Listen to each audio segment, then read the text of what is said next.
gluten intolerant. I was recently diagnosed as an adult. I've had to change my diet. It's been a struggle trying to find gluten-free foods with added nutritional value. I can't enjoy the foods that I used to love. Imagine being told by your doctor that this is your new normal.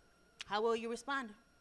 Hello, my name is Elizabeth, and I will be presenting about the use of byproduct cranberry pomace in gluten-free cupcakes. Cranberry pomace is a byproduct of the cranberry juice processing and is comprised of the seeds, the skins, and the stems.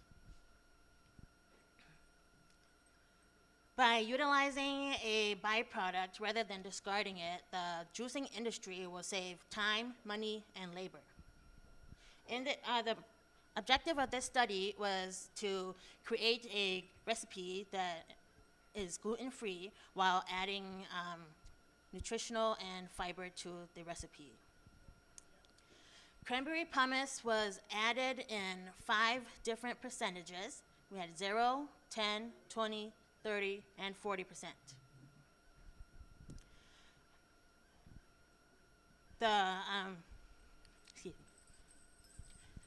So according to the Celiac Disease Foundation, 1 in 100 people are affected by gluten.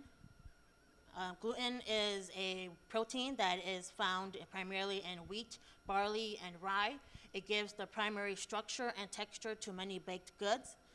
So therefore, we had to find a recipe that will give the same texture to our gluten-free products, since we don't have gluten in our cupcakes.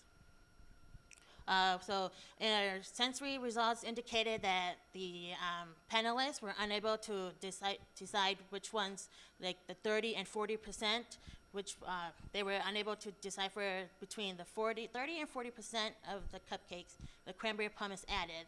Therefore, in conclusion, it could be concluded that 30 to 40% of cranberry pomace could be added to gluten-free cupcakes to increase the nutritional value, the antioxidant values, and the fiber values.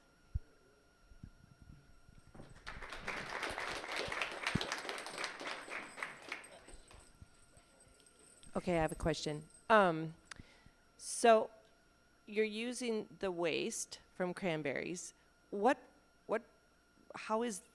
format is that in? Is it dry? Is it Yes, it wet? is dried, and then we grounded it, and then we added it as like a substitution for our flour. So for say our control, we had no cranberry pomace in it, and then for each addition after that, we added like for the 10%, we switched out that amount of our flour for the cranberry pomace. So as it increased with each addition, the color got redder and redder. So it affected the color. So as a dry substance, is it absorbent like a gluten, a flour, or? Yes, Yeah. yes, it was absorbed, and we did have some troubles, but then after tweaking our recipe, we were able to create a recipe that actually you can't really tell that cranberry pomace is in there because it just tasted like the flour itself. I'm interested in the troubles. What troubles did you encounter? So we used aquafaba, which is chickpea water, as our egg. And then we tried several different methods. At first, it said the recipe that we used wasn't really clear. So we decided to whip it up and then add it at the end as in a folded meringue. But then after going through the recipe again, it says to add it during the step after we creamed the sugar and the fat together. And then that actually turned it into a whipped cream texture mixture. So that added air bubbles, and it gave rise to our cupcakes.